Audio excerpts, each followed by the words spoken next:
In the last lecture, we saw that React.memo is not working as expected when the props value is of reference type. For example, in this demo component, we are using this button component. And if I go to this button component, while exporting this button component, we are wrapping it within React.memo.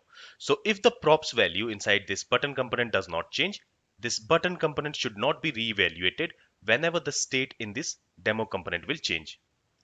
Now here, to this button component, we are passing this increment handler function and decrement handler function for this click handler props. Now, a function in JavaScript is of reference type. That means when we are assigning this decrement handler or increment handler to this click handler props, here the function definition will not be assigned to this click handler. Here, the memory address where this function is stored, that memory address will be assigned to this click handler. That means a reference will be assigned to this click handler. And whenever the state in the demo component will change, it will be re-executed.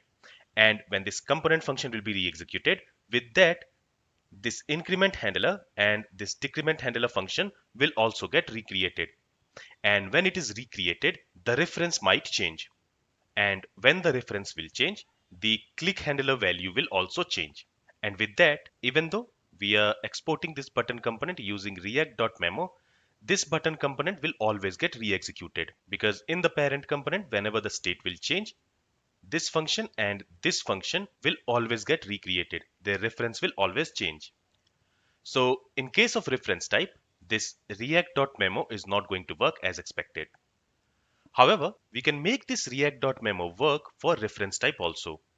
And for that, all we have to do is we need to import another hook called useCallback. And this useCallback hook allows us to store a function across component execution. This simply means that it allows us to tell React that we want to save this function and it should not be recreated whenever this demo component is re-executed. So for example, let me go ahead and let me use this use callback on this increment handler. So here we can use this use callback, and to this use callback we can pass the function which we don't want to be recreated. So this is the first argument of use callback. And when we are passing this increment handler function to this use callback, this function will be only created once and it will be stored somewhere in the React's internal memory. And since this function will be created only once, its reference will not change. That means the function will always be available at the same memory location. And because of this, when the reference will not change, this click handler will always have the same value.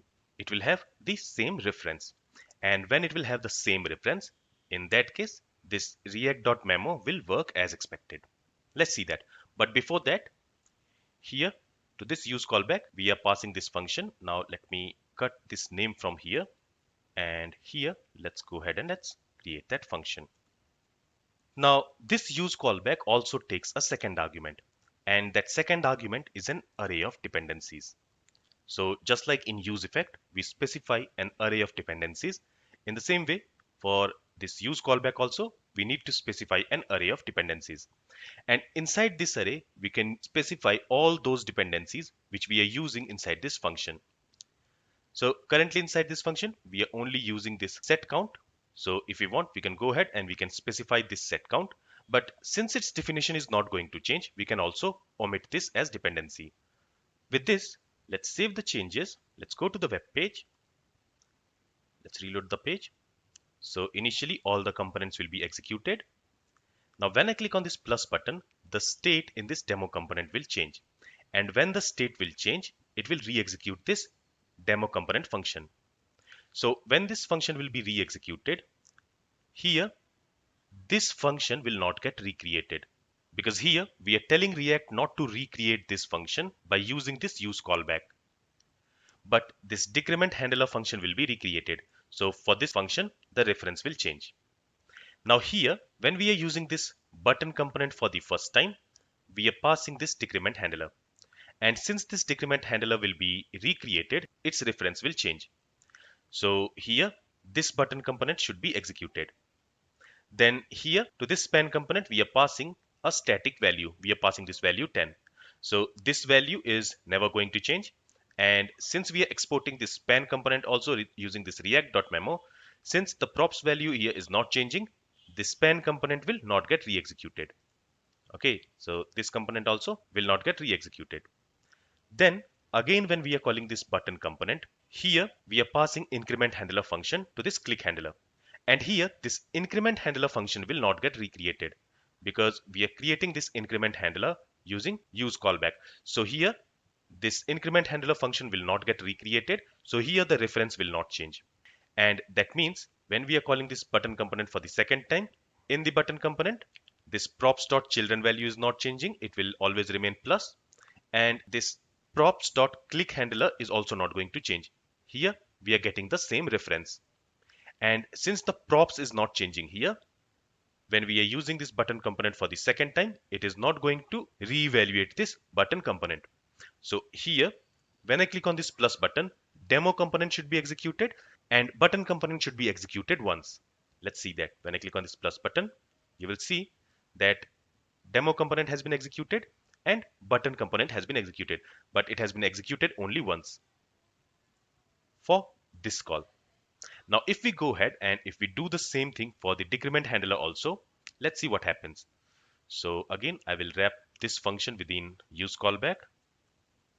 From here, let's cut this function name and create a variable, and to this, let's assign it. And here also, let's specify an array of dependencies. All right, let's save the changes now. Let's go to the web page. Let's clear everything. Let's refresh the page. Okay, so for the initial rendering, all the components has been executed. Now let's clear the console. Let me click on this plus button. So this time only the demo component should be executed. And you see, only the demo component has been executed because for the button component, here the reference of this decrement handler is not going to change because since we are passing that function to this useCallback, this function will not get recreated. And when this function is not getting recreated, its reference will not change. So that means when we are calling this button component here and here, in both the cases, this props.click handler is going to remain same and this props.children is also going to remain same. Its value is not going to change. And that's why, since the value of this props is not changing, in both the cases, these button components are not getting re-executed. So remember that this useCallback stores a function which we are passing to it in React's internal memory. And whenever the component is re-executed, it is not going to recreate this function. Okay, so here in this example, even if this demo component is re-executed, inside this demo component, this function and this function, it will not get recreated. Since these functions are already stored in React's internal memory, from there, these functions will be referenced. All right, now let's come back to this dependencies array.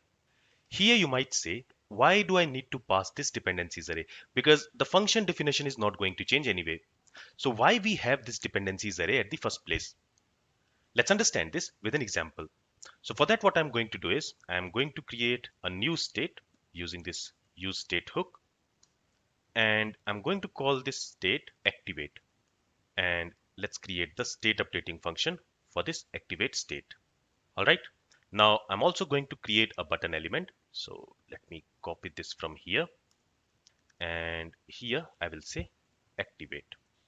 And here to this click handler, I'm going to assign a function. I will call it activate handler. Let's go ahead and let's create this function. And inside this function, I will simply set this activate state to true. So initially, let's set it to false. And then when this activate button is clicked, we want to set this activate to true. For that, let's use this set activate. And here, let's set the activate state to true. Now, what I'm also going to do is, before setting the count variable, I will first check if this activate is true or not. So only if this activate state is set to true, then only we should be able to increment or decrement this count variable. Let's do the same thing here. And now, instead of passing this hard-coded value 10 to this span component, let's pass the value of this count variable. Right, let's save the changes. Let's go to the web page. So here we have our activate button. Now when I click on this plus button or minus button, you will see that this value is not incrementing or decrementing. That's because currently this state, this activate state is set to false. So when it is false, it is not going to call this setCount function. But when I click on this activate button, in that case, this activate state will be set to true. So then the value of the count variable should increment or decrement based on which button we are clicking, right? So let me go ahead and click on this activate button. So here I have clicked on this activate button. Now when I click on this plus button or minus button, still nothing is happening. So why is that? That's because when we are using this use callback and to that we have passed this function, we have learned that this function will be saved somewhere in the React's internal memory. And this function will not get recreated whenever the state in the parent component changes. So when this function will be saved in React's internal storage, at that time, the value of this activate state will also be saved.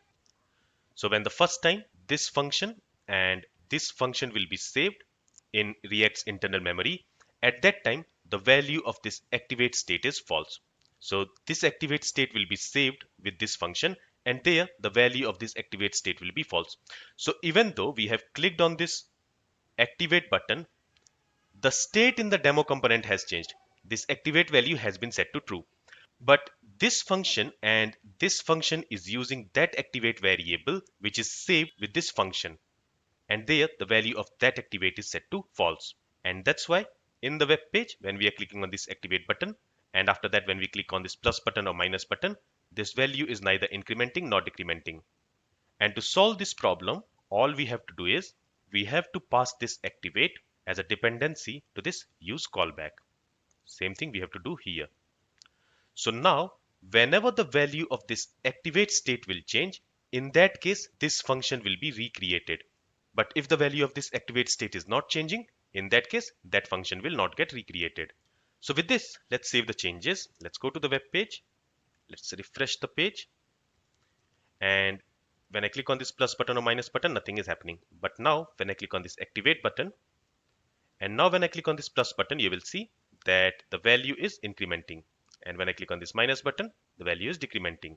Okay, so whatever we are using inside the function, which we are passing to use callback, we need to use that state as the dependency. So inside this function, we are using this activate state. So we need to specify that state as a dependency inside this dependencies array. I hope this is clear. So this is all from this lecture. If you have any questions, then feel free to ask it. Thank you for listening and have a great day.